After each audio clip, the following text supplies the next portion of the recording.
I'm trying to be on the same bestie level as the 2 a.m. Uber drivers who are constantly on the phone with somebody. Like, who is accompanying you on this midnight journey? Get ready with me. It's time for another long, yappy, agendaless chat. Last night, I was kind of drunk in an Uber at 2 a.m. and I always have the best thoughts when I'm drunk. One, I was like, these Uber drivers are always on the phone with somebody. They always have a friend. Anyways, and then I realized that this driver drives incredibly smooth. And I don't know if you guys have experienced like New York City drivers. They freaking drive so crazy. Like, I'm getting whiplash every moment because they're like pumping their fucking brakes. Anyways, I realized that this driver was like, his brakes were so smooth, they were so delicate. I freaking felt like the rich dad in Parasite, you know, like, oh my god, I could hold a coffee and you could turn and I'd be so chilling. I've been trying to work up the courage to talk to strangers lately. So at the end of the drive, I told the man, I was like drunk, so I had the courage, right? But I was like, your brakes are really smooth. And he like was like, oh my gosh, thank you. He may have been frazzled that someone talked to him in the car. I was frazzled that I talked to someone in the car as well. Also, I'm not gonna lie, I think this device like, you know,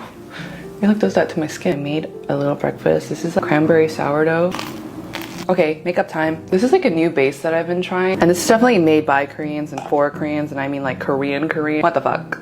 But I like this. I feel like it evens out my skin tone. I just have to use it in really thin layers. Also guys, the most diabolical thing happened to me recently. I feel like as someone who used to be a people pleaser, I'll never expect myself to walk away at the first sign of disrespect. You know, I will stay until you don't want me there anymore. You know what I mean? But anyways, the other day I met someone new. We set up a time and date and it's tricky. I don't know if the subcontext was romantic, but either way, someone I've never met before, we set up a time and date to meet for the very first time. And this person straight up, I don't know if he was rage baiting me, right? I don't know him. I can't vouch for what was going on in his head when he decided to do this, but he texted me like 10-15 minutes before we were supposed to meet and just straight up just said like, I just woke up.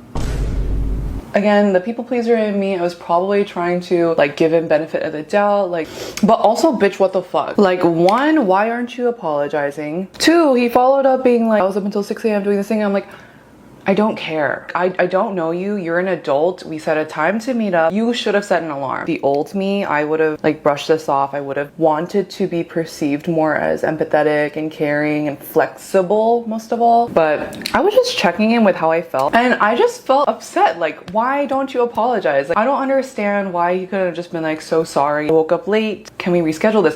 It was just like, I just woke up. Are you a 12-year-old child? Like, what do you want me to do about that? I was thinking about ghosting him, but I was like, okay, instead of ghosting him, I'd rather just go off on him. So I did go off. I told him to reflect on his empathy, and the fact that he didn't apologize was wild to me. Being a decaf girl, it's not an overnight process. I am very uncomfortable with it, but moral of the story is that things get easier over time, even standing on business. Bro, sometimes when my hair looks like this, I feel like freaking human version of Beast.